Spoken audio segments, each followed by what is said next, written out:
Hello दोस्तों, नमस्कार। स्वागत है आप सभी का मेरे यूट्यूब चैनल पर। दोस्तों, आज के 20 प्रश्न फिर से लेकर आया हूँ। कल मैंने एक अभ्यास प्रश्न पूछा था। दोस्तों, किस देश ने सभी विदेशियों के लिए वीज़ा जारी करने की इलेक्ट्रॉनिक ट्रैवल ऑथराइजेशन ईटीए आधारित व्यवस्था फिर से शुरू की है? फिर से यह ईटीए व्यवस्था किस देश ने शुरू की है? दोस्तों, श्रीलंका। इस प्रश्न का सही उत्तर है श्रीलंका।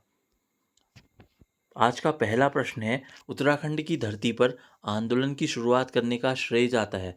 दोस्तों, इस प्रश्न का सही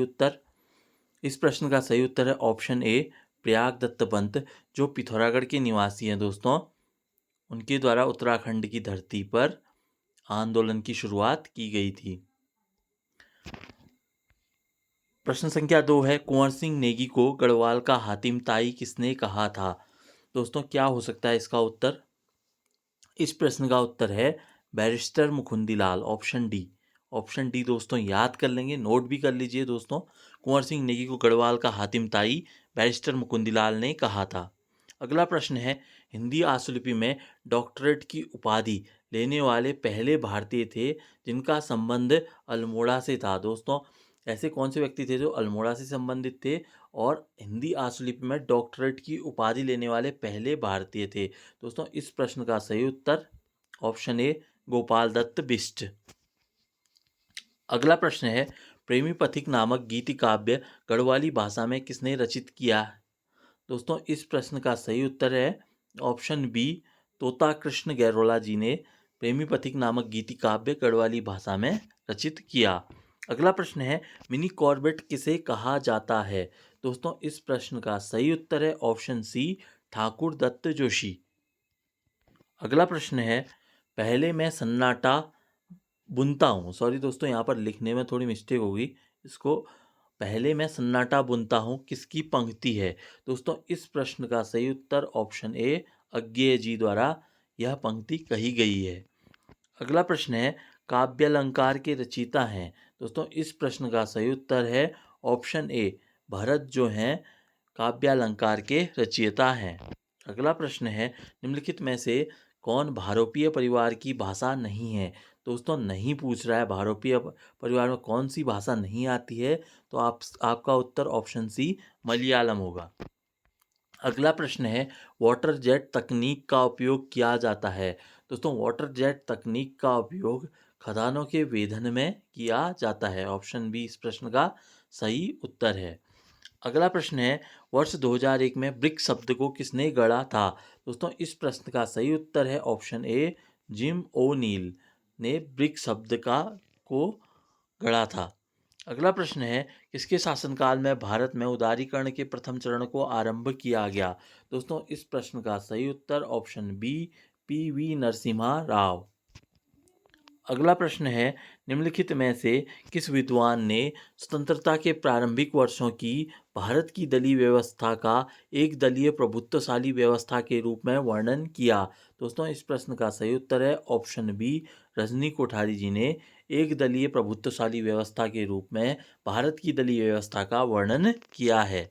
अगला प्रश्न है, निम्नलिखित में से कौन सा भारत में राजनीतिक दलों को मान्यता प्रदान करता है? दोस्तों, इस प्रश्न का सही उत्तर है ऑप्शन बी, भारत का निर्वाचन आयोग। अनुच्छेद 324 याद कर लेंगे तो यह भारत में राजनीतिक दलों को मान्यता प्रदान करता है।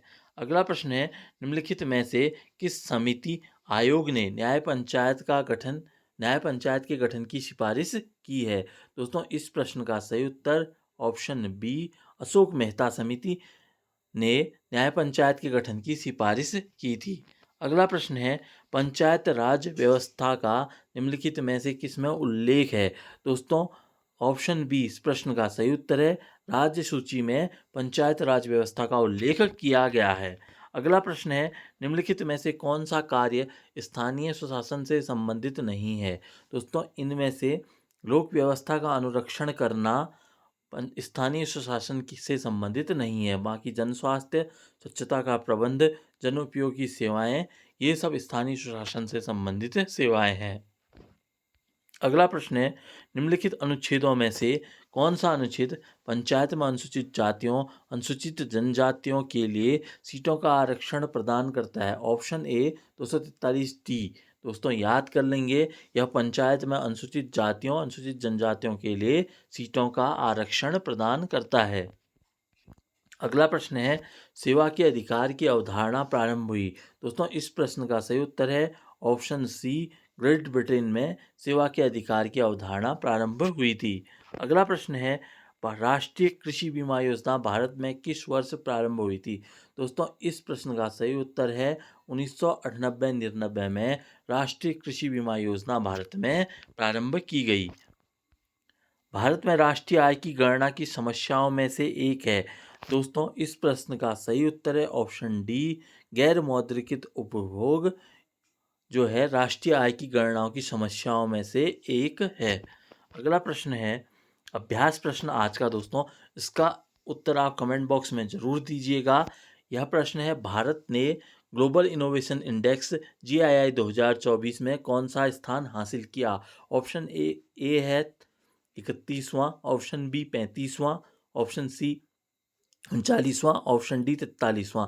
दोस्तों ये 20 प्रश्न कैसे लगे मुझे ज़रूर बताइएगा, कमेंट कीजिएगा। वीडियो पसंद आता है तो उसे लाइक ज़रूर कीजिए और अपने दोस्तों के साथ शेयर कीजिए और मेरे चैनल को सब्सक्राइब भी कर लें दोस्तों, ताकि आपको नई वीडियो देखने को मिले और नए क्वेश्चन मैं रोज़ डालता रहता हूँ, वो पढ़ने को आपको मिल जाएंगे। आप अपनी तैयारी में लगे रहें। मिलते हैं नेक्स्ट वीडियो में, तब तक के लिए नमस्कार।